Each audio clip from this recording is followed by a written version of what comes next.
Hey, Natalia, what you doing? $1. I'm counting my money. Counting your money? Yeah.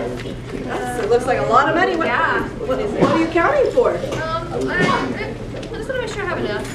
Enough? Enough for what? For the Pentecost, of course. Duh. For the what? So I can pay the Pentecost. You know? I heard about it in Sunday school, and they made it sound so amazing. It sounds so cool. I want to have it too, so I want to get enough money to pay the Pentecost, but I'm not sure this is enough. I think you're a little confused. Do you mean the day of Pentecost? Sure. I mean, yeah, I guess I need to pay it on a certain day, but I don't think I have enough. I'm going to go ask Keely. No. The Pentecost. The Pentecost. That's not... Oh! Pentecost! I have a penny. I can pay that. Okay, Natalia, sit back down. I think you are very, very confused. It's not a cost as in Pentecost something. It's the day of Pentecost. One word, Pentecost. Pentecost. And it's a Greek word. Do you know what Pentecost means? No. It's actually a Greek word that was for a feast that God had commanded. Like Thanksgiving. Yeah, kind of like Thanksgiving, in a way. Yes, just like Thanksgiving. But it was one that God commanded the people of Israel a long time ago to do.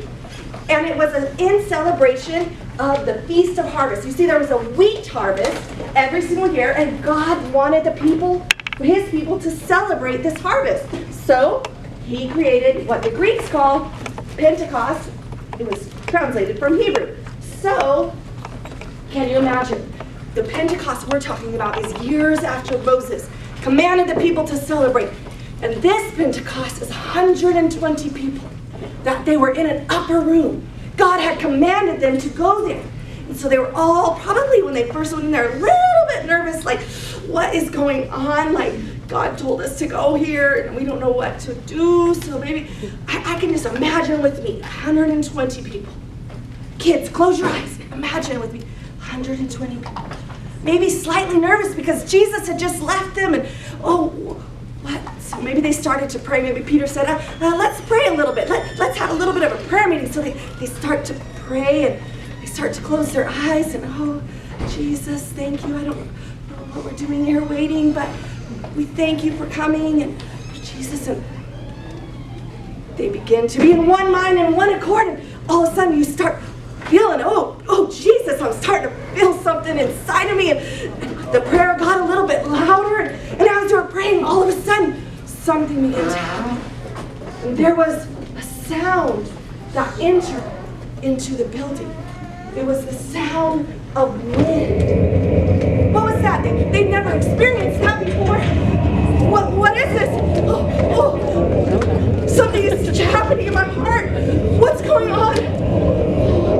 And so they began to pray a little bit louder and pray a little bit more fervently. And all of a sudden, tongues of fire began to settle on their head. And they began to speak in a language they had never spoken before. And oh my goodness, their hearts, there was something different that they had never felt before. And can you feel it? Can you feel the excitement? God is pouring out His Spirit. And just like we poured out on the day of Pentecost, Pentecost doesn't cost anything. Pentecost is free. It's for you. It's for you.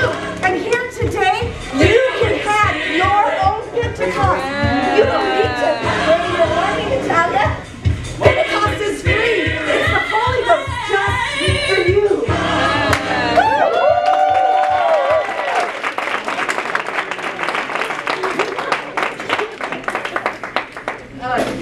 So that was the skit that Natalia did and I did a couple weeks ago when now I have no breath. But it was a skit that Natalia and I did a couple weeks ago when the topic was the Holy Ghost. And the reason I wanted to do that skit because my burden here today is there's a lot of our churches here that have big Sunday school teams. There's also a lot of churches here that don't. And my burden really here today, I know some of you big ones, you're in here, but some of you guys, you only have a few people. You can do a powerful skit with 2 people. You can even do that by yourself. Okay, you can kind of skip that first part and do it by yourself. But you can do skits on your own. Small teams, big teams, you can. So let me introduce myself. I'm gonna drink of water. Hi, my name is Sarah Booker, and I am a Sunday school teacher and drama director at Inland Lighthouse Church in Rialto, and it's my honor to do this class today. My love for skits and drama started way back as a child in my home church of Truth Tabernacle, Fresno, California, where my mom was a Sunday school teacher. She received the Holy Ghost for the first time at 15 and 16, started teaching Sunday school. She had found her passion. And now, many years later, although retired from Sunday school, still does a lot of their skits and dramas, Sunday school, Christmas, Christian school. And so my childhood upbringing was watching as my mom turned every available product in the house into some kind of prop, a costume, an object lesson, from a laundry detergent box. I clearly remember this one, the little laundry boxes that we use jugs now, but the little laundry boxes she made into a puppet box, complete with little curtain. You know those doorbells that you could ring and plug it in with a doorbell and a little hand puppet that she used to have as a special treat for the kids. They loved that little puppet box. And one time I saw her take an anteater stuffed animal and turn it into amazing, elaborate donkey's head for the Christmas show. I just, if I could have half of what she has, I would just be happy. And so I witnessed what a true passion for Sunday school and all things skit and drama was. And as I grew up, I said, I want to be like my mom. And that's where I get my love for skits and dramas. And here we are today. So why do a skit? As you can see, skits are an effective way to tell a story while also keeping kids engaged and illustrating a biblical truth or lesson. We can all agree that Jesus was the greatest teacher who ever lived. Yes, and even Jesus used a variety of ways to teach. In fact, one of his most effective and common ways of ministering was something we call a parable. Scholars estimate that 1/3 of Jesus' teaching was a parable. If you think about it, that's a lot.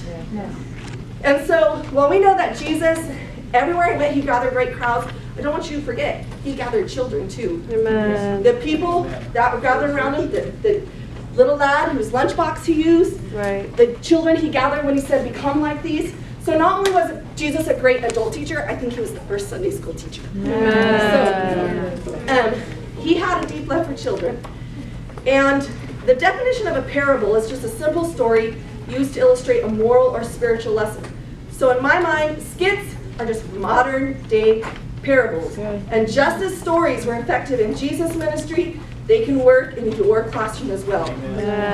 The goal of a skit or drama is just to effectively capture the attention of the children. It's just another avenue that we can use. And Brother Tyler Hodge, this was already in my notes, talked so deeply and profoundly about it today. But the reality of the day we're living in is kids' attention. They are constantly being entertained. And so we have got to do our part to give them something when they're in the class. We don't have a Hollywood budget, but we've got something greater. And we have the Holy Ghost to help us minister to these kids using every available avenue we can. And my personal favorite is a skit. So now I know not everybody in here is comfortable doing skits. So I'm hoping today by the end you can push yourself. Those of you that are doing skits already, like you can grow in that area, but also if you're not comfortable with it, you can yourself maybe into doing it, at least starting small.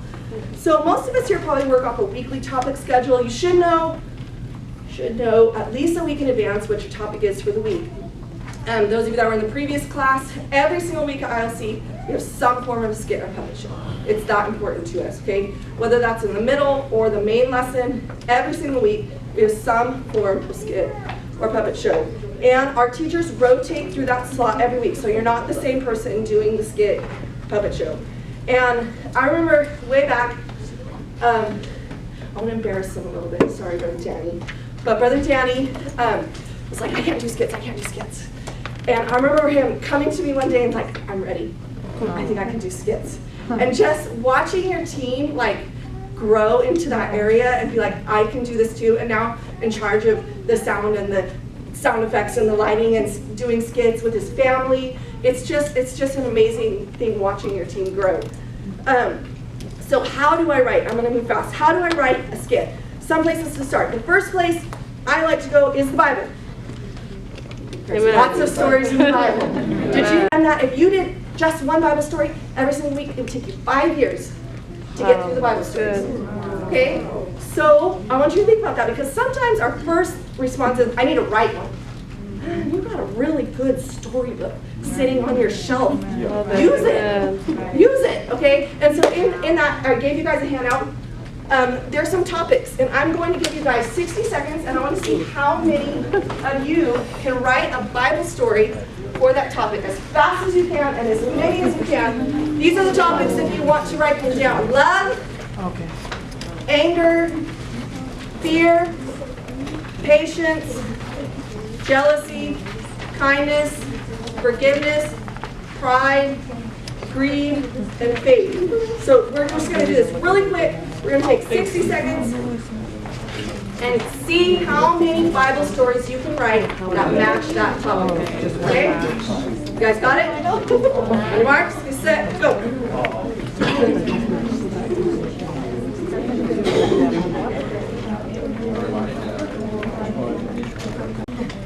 Okay, so you two can come up afterwards and play something, okay? So, I think there's, you three, you did at least have to come grab a prize, okay? After. So, I'm just going to go through some of the ones that I did. Love, the prodigal son, the story of the cross, David and Jonathan, Ruth and Boaz. Anger, King Saul throws a javelin. Jonah gets really mad when God doesn't destroy Nineveh, like he said. Fear, Gideon, Elijah fearing Jezebel. Patience, Job, Moses with the Israelites, Hannah waiting for a child. Jealousy, Cain and Abel, Saul and David. Kindness, David and Mephibosheth, the Good Samaritan. Forgiveness, Joseph and his brothers, the unforgiving servant parable. Oh, funny skit on that one. Pride, Lucifer, Haman. Greed, Ananias and Sapphira. Judas. Faith. Oh my word, like there's half the Bible, okay. Daniel and Elijah, 3 Hebrew boys. Faith, you can just go on and on. There's a whole chapter, in fact, that you can find Bible stories from on that subject. So my point in this is, when in doubt, go to a Bible story. Okay? You don't always have to write your own. Every single Bible story can be used as a skit somehow. Now, if you have a small teaching staff, and like I said, my heartbeat really is for those that have smaller classrooms. Ways to do it with a smaller staff. Hello, this is Sarah B. KLC Kids Radio reporting to you live right now. I'm coming down. Yes. There's a great crowd gathered around Jericho. Oh, Jesus is coming through. Oh, I will tell the people about it. What do you mean? There's a man crying out? What is he crying? He's crying, Jesus?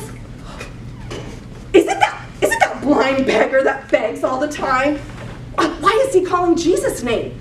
Okay, one, you're a reporter. You're reporting on a story live from downtown Jerusalem, live from Jericho. That's good. It's just you, but you can write something out and make it exciting. I do the reporter one quite a bit. That's Sarah B. live from KLC Kids Radio. Pre-record the skit. I'll do that one in just a second. Use different hats for different characters. One of our kids' favorite one. How much time do we have? Let's do this really quick. Really quick. Okay. I need a couple volunteers. Okay. Caleb, come here. Here, put this on. You're Nehemiah. Okay. Come here. You're a worker. Okay. You want to be a worker? Okay, be a worker. You can't make her a worker. Okay, I need a fighter. I need a fighter. Fighter. Okay. And then I need a bad guy. Bad guy, quick! Julio. Bad guy. And I do this with the kids. I grab the kids and I bring them up. And I dress them up. And it's just me. This is a single person skit. So now this is what we're going to do. When I say this, now this is your job. When I say the word Nehemiah, I want everybody to salute and say, aye, aye, Captain. Aye, aye. When I say King or King Artaxerxes, say, May he live forever. May he live forever. When I say Jerusalem, put your hand on your heart and say, City of Jerusalem. City of Jerusalem. When I say workers, get a hammer and say, build that wall. Build that wall. When I say a defender, get your sword out and say, Hi-ya! Hi-ya! And when I say Sanballat and Tobiah, go, boo! Okay, so I go over these motions with the kids. Now we did a longer version of this. I'm just going to do the last paragraph. Okay, but now Sanballat and Tobiah were really mad at the people of Jerusalem. So they called in their soldier friends to come and fight the workers. Build that wall. So with Nehemiah took some of the workers and turned them into defenders. And he also owned the workers with a hammer in one hand and a sword in the other. So while some of the people were workers and some of them were defenders, side by side they worked and fought for the great city of Jerusalem. God's chosen city. Many times Sanballat and Tobiah came against the people and the workers and the defenders would rise up and drive back the enemy until one day the people of Jerusalem, Nehemiah, a man with a vision and permission from the king, and the workers and the defenders, all with God's help, built the wall again. And that was, we were talking about unity on that class, and how when everybody gets together and your unity, something great can be accomplished. That was one person dressing up kids, and the kids love that one because their whole class is involved and they think it's the greatest. Okay? So thank you guys.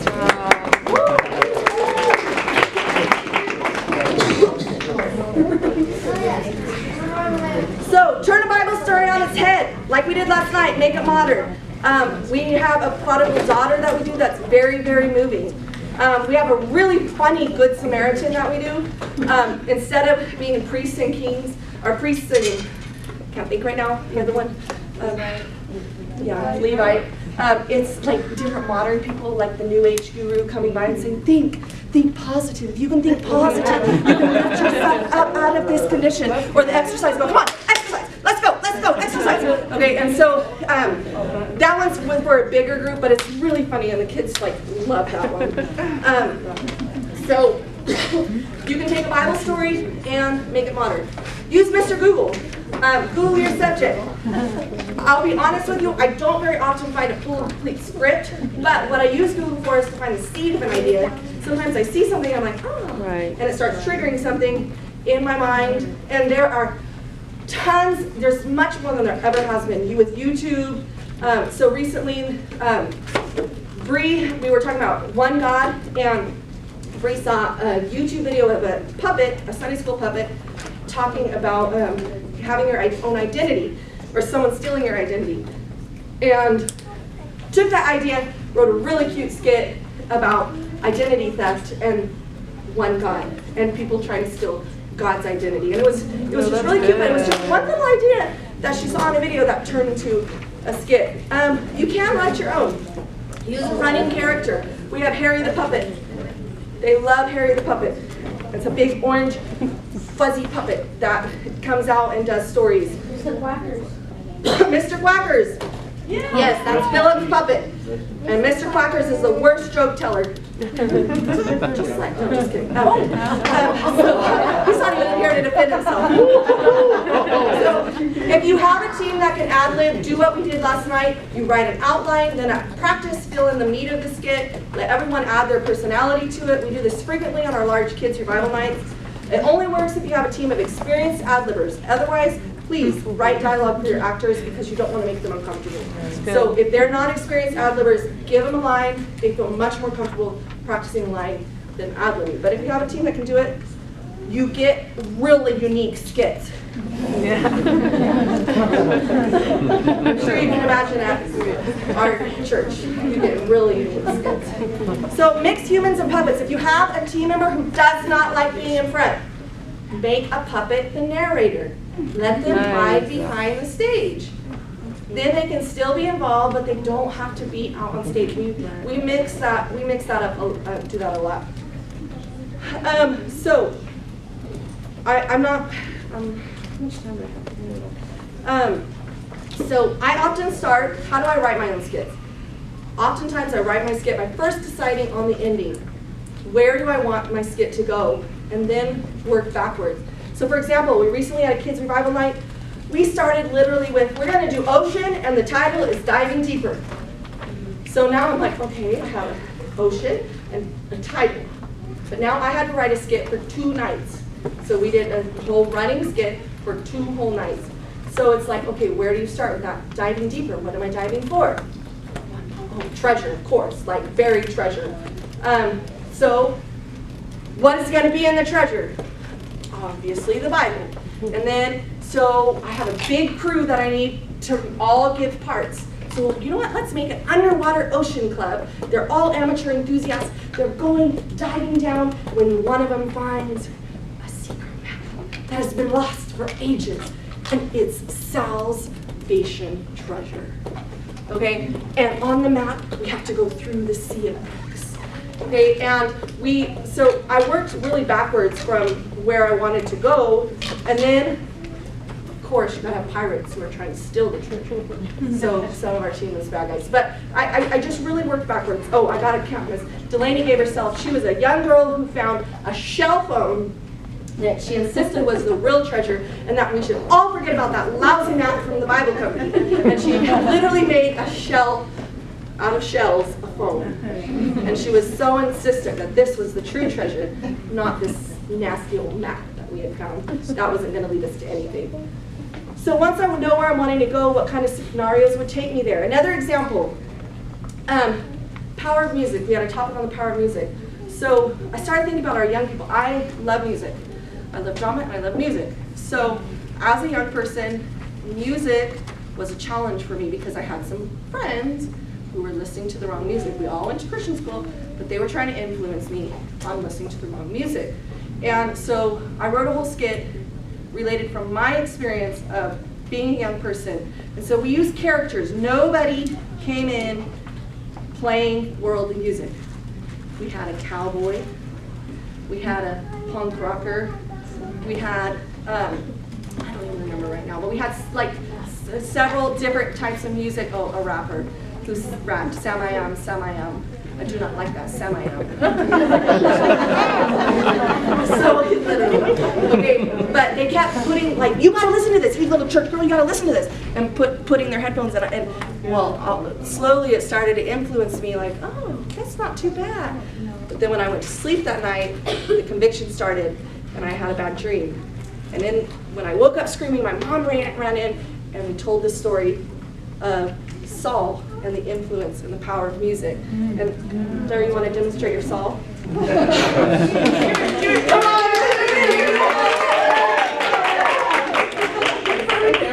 Yeah.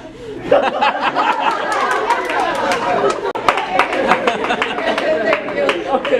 He's like a really creepy villain.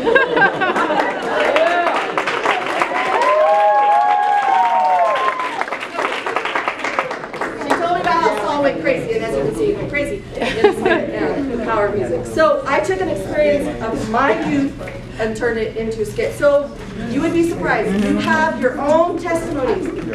Turn them into skits.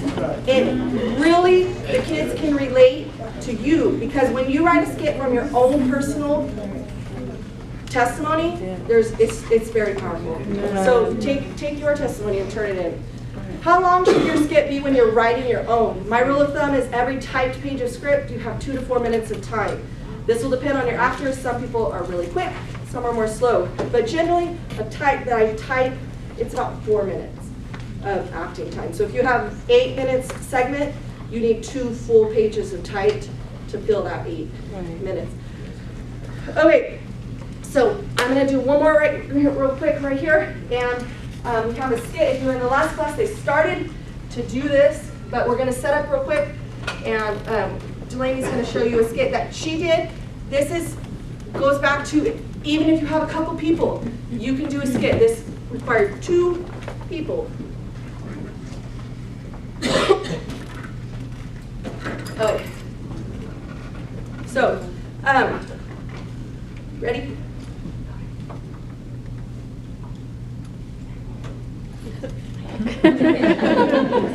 The time, not too long ago. The place, not too far away. The case, rather unexpected. I'm Detective Anita Clue, and this is my sidekick, Greta Clue. She's also my sister. It was a normal Sunday morning, and we were off on our morning stroll to the donut shop, thinking about the delicious bear claw I would soon be holding in my hand, my eyes glazed over. Ba-dum-tsh. And I stumbled over a very large book lying in my path. I stumbled! Thank you. This perplexed me. What was this book? Where had it come from? And what did it contain? I picked the book up. Yeah, it's pretty heavy, huh? And began to examine it. I couldn't read the cover because it was covered in dust. Really? You couldn't have used a rag? Anyway, the cover now free of dust, I read the title. Holly Bibble. That's Holy Bible. It's okay, it's okay. We'll learn that later. I cracked the book open to the first page. You gotta be serious. You know what's fine? Hurry, please.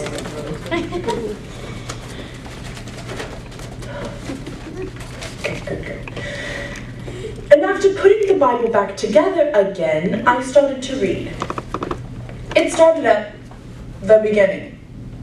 Typical. But wait, this wasn't just the beginning. It was the beginning of time. I jumped to the end. This part was about, ready? The end of time. I never, ever would have seen that coming. I opened to the middle of the book, hoping to read about a young genius detective and her loyal sidekick reading a mysterious book. But alas, this part I did not predict. Instead, I read of a man who did strange things like walk on water and heal the blind. But like any good detective, I know you can't always trust a witness. We had to find out who wrote this book.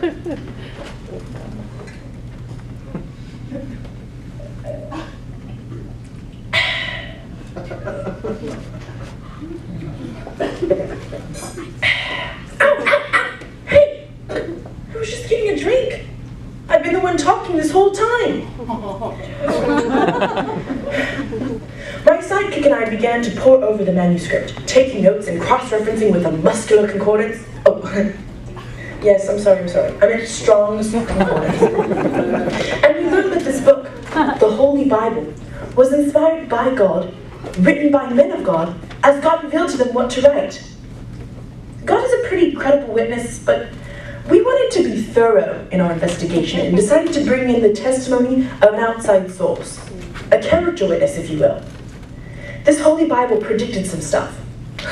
Rookie mistake. If any of these predictions, in this business we call these prophecies. If any of these prophecies didn't happen to come true, we would crack this case wide open and the Bible would be put away for a very, very, very long time. Like on a shelf, not going to jail. We would look so silly as detectives bringing a book to court. And if there's anything we don't want to do, it's look silly. We looked in the book of Ezekiel and read out the outlandish prophecy that the people of Israel who had been enslaved, kidnapped, driven from their homes, and essentially scattered throughout the earth would somehow come together again and have their own country.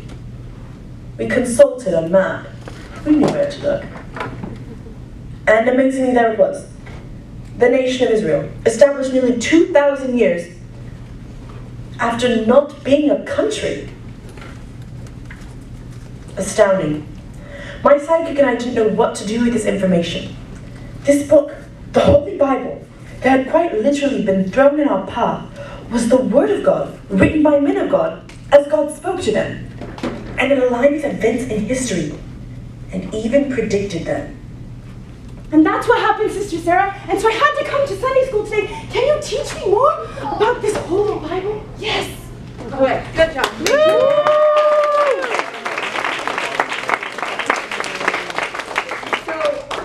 I wanted to do that skit because that was recorded on a cell phone. Nice. And if you're not comfortable speaking in front of people, then that's a perfect way to do a story while still acting, still getting your point across. That topic was, how do we know the Bible is true and why is the Bible true? We generally start our year with kind of a series of lessons on how do we know the Bible is true, what is the Bible, and then the plan of salvation. Usually our first few weeks are, every year we start there. So the whole point is, large team, small team, no excuses. You can do it. I promise you can do it. So, preparing for a skit. So you've written your skit. How do you prepare for a skit? So, practice. Okay.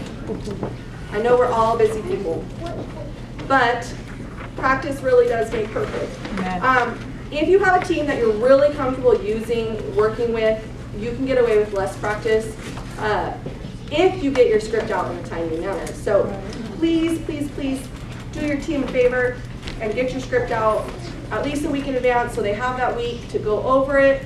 You don't always have to memorize lines, but whatever you do, don't read your whole skit from a phone or an iPad because the kids see that. Get creative. If you can't memorize, hide it behind a plant, tape scripts down to your stage, have an earbud and someone talking in your ear. Do something, but do not read from your iPad. Kids are brutal. So the exception here is that story I read earlier about Nehemiah. You're not going to memorize that long monologue, okay? But you didn't. That was fun. You had action going on. You had them interactive. They didn't care if you were reading from your iPad. Just whatever you do when you're preparing for a skit, just make it exciting. Costumes. Ask the ladies in the church to help you make a couple sets of Bible costumes. Every church should have a set of Bible costumes that any Sunday school teacher should be able to access. If you don't, I promise you, there's some elderly ladies in your church that want something to do, and they'd be more than happy to make you some simple costumes. Just ask, I promise. It's really good if you have a couple of sizes of men, women, and children's Bible costumes in a place where Sunday school teachers can access them. Amazon has lots of costumes, and so does the thrift store. You can find lots of cool stuff at the thrift store. So you should have a costume box. Like I told my mom earlier, that was one of the things too. My dad was kind of like, no, costumes, please, my garage is overflowing. So I grew up with a box as big as I was, full of costumes, so it was so much fun. So have a lot of costumes at hand. Create a closet where the teachers can use them. Props. Have at least a few props to bring visual interest to your skit. Like I said earlier about my mom's household items, they're other people's trash, but they're your treasure. Sunday school teacher's treasure is everyone else's trash. You can create it and you can turn it into a prop. Sound effects. Brother Danny, what was that website again? Pro Sound Effects. It's on your thing. Pro Sound Effects. They have lots of free sound effects, and they do add a lot to your routine. So, performing a skit. All right, here's where some people don't want to go. Performing a skit. I know it can be scary, and definitely while it can come more naturally to some, I just want you to remember that kids are forgiving. It's usually not the kids who are intimidated, it's the other adults in the room. Right. Yeah. Okay, and I want to tell you that a Sunday school, this is like my pet peeve, Sunday school should be a safe space for teachers. Don't you dare mock a teacher trying to get up and do something, okay? Like, don't you dare. Give them space to grow. Yeah. Give them space to learn. If their first skit is not perfect, don't take that away from them and be like, that was not my standard. Okay? Gently, like, okay, let's work through this together. Let's see what maybe we could do. But give your team space to grow because you don't want to be doing skits the next 52 weeks. You want a team that can do it for you as well, okay? So give people space to grow. And if you are scared of acting, those of you that know my mom in here, I see some who are with my mom. My mom is, I don't keep referencing my mom. Sorry, she's my hero. Okay? She is so shy that when we're at a restaurant, she cannot look the waiter in the face and order. Okay? My mom is the shyest person, one of them that you'll ever meet. But when she gets on a stage, it's like her personality just, I don't know where it comes from. It's hilarious. She just comes out of nowhere, and you would never know it. You just would never know it. But she's conquered that shy personality and almost used it to be like, this is who I am right now. Like, I know I'm a shy person in real life, but right now, I'm going to take my introvert personality, we're going to suppress it, and this is who I am right now. Her shyness. So don't be afraid to look a little goofy. Sorry, it's going to happen. But when you're acting, just loosen up. Don't be wooden. A little dramatics can take a simple idea a really long way. Okay? When you are talking to a room, I'll go off my notes for a minute here. This is in drama in general. I do the big drama as well that we do every other Easter. And a couple of my pet peeves. When you're talking, talk loud even if you're mic'd. Your emotion has to fill the room. Right. It can't fill the front row. It has to fill the room. So if I'm in a large sanctuary, my emotion, I have to sound. Why are you doing this? Because your emotion has to feel the room. Yeah. That's good. Small room or big room, they have to be able to feel what you are portraying all the way to the back wall. Right. Your voice has to project all the way to the back wall. And I know this feels uncomfortable. Let me come up. When you're talking and I'm having a skit and I'm carrying on a conversation with this person, and I'm okay, can you guys see my face? No. Can you feel anything that I'm saying? No. No, Landry, did you know that I went out yesterday and I got the most amazing lunch? It was so, Lord, you guys should have been there. It was so awesome. Okay, I'm carrying on a conversation with Landry, but I'm really carrying a conversation with the audience. Okay, so in your skits, you're not carrying on a conversation with the person standing on stage with you. That's who you're conversing to. Right. So don't. Is this my pet peeve? Do not want to see your back. Okay, turn around. Go up to back. Back to the audience again. Okay, don't. It feels awkward at first when you're doing it, but because we don't converse like this to people, right? We converse like this to people. We don't converse. Okay, but you have to. The kids have to see your face. Okay, so even if it feels weird, even if you're carrying a conversation, I can be carrying a conversation to Landry and not even looking at Landry. But you know, Landry, that I was, okay, I'm carrying on a conversation with him, but they are feeling what I'm doing. Thank you, Landry. So, change up your style of skit every week. Here's some ideas. Use a time machine. Just do a straight puppet show. Do a radio show. Interview someone. The possibilities are endless. Just don't be boring. Really, at the end of the day, like that's what Brother Hodge was saying. Just don't be boring. I promise you can find something. The kids are your barometer. Pay attention to them and see if they're paying attention to you. It's another one of my pet peeves. Is sometimes it's like losing your audience.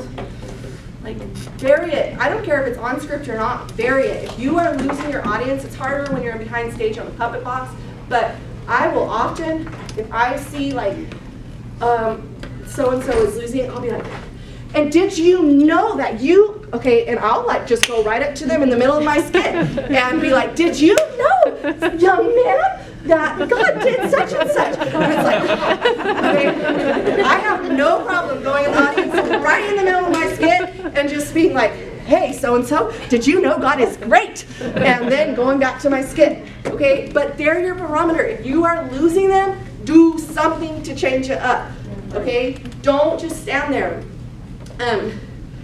Poll the kids that you trust. I have a built-in truth teller right on the front row. His name is Dawson. He will tell me if the skit did not succeed. And he also will tell me which ones he likes better in general. Just, hey, that style was a lot of fun. Or, you know what, I didn't really relate to that messaging this week, Mom. Or, okay, ask the kids. Poll them every once in a while. Hey, which style did you like best? What was interesting to you? Did you catch the message in my skit? If they didn't, then we need to work on the messaging of our skit. Right. But your kids are they are your truth tellers. Okay, and so don't be afraid. Don't be afraid to ask them and get their opinion. They will give it. So the bottom line is have fun. Skits and dramas can be a powerful and effective tool in your Sunday school class. Now, I don't know who said this, but I thought it was pretty good. It says, never be afraid to try something new. Remember, amateurs built the Ark and professionals built the Titanic. So, I don't know who said that, but I thought that was pretty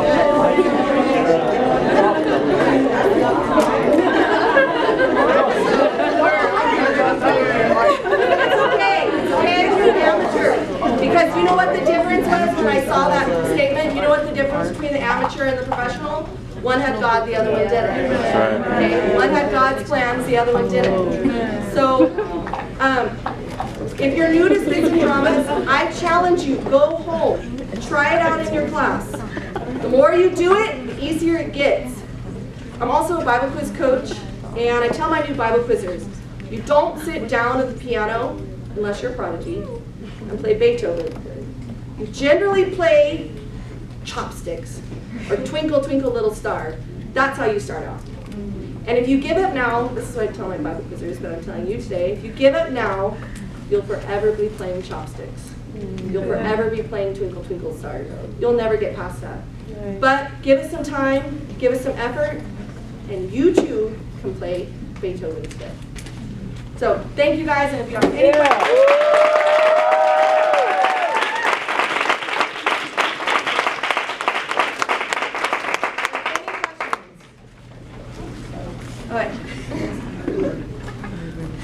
Do you guys generally switch out who writes the skit each week? Absolutely, yes. So the one that she demonstrated, she wrote, Delaney wrote. If you look in in your thing, I put a Google Drive. This is the only way I knew how to. I couldn't like print out a bunch of skits, so I just put in a Dropbox. If you go to those, I open them up to where anybody with the link can access those. You have to type them in correctly. But one of those skits in there is the one I referenced about one God that Bree wrote, just by seeing a simple idea. So yes, absolutely, we switch our people out. That's what I'm saying. If you don't write skits right now, start small, but use the Bible to start. That's my first recommendation. If you've never written a skit, just take a Bible story and turn it into a skit. Your script is already written for you.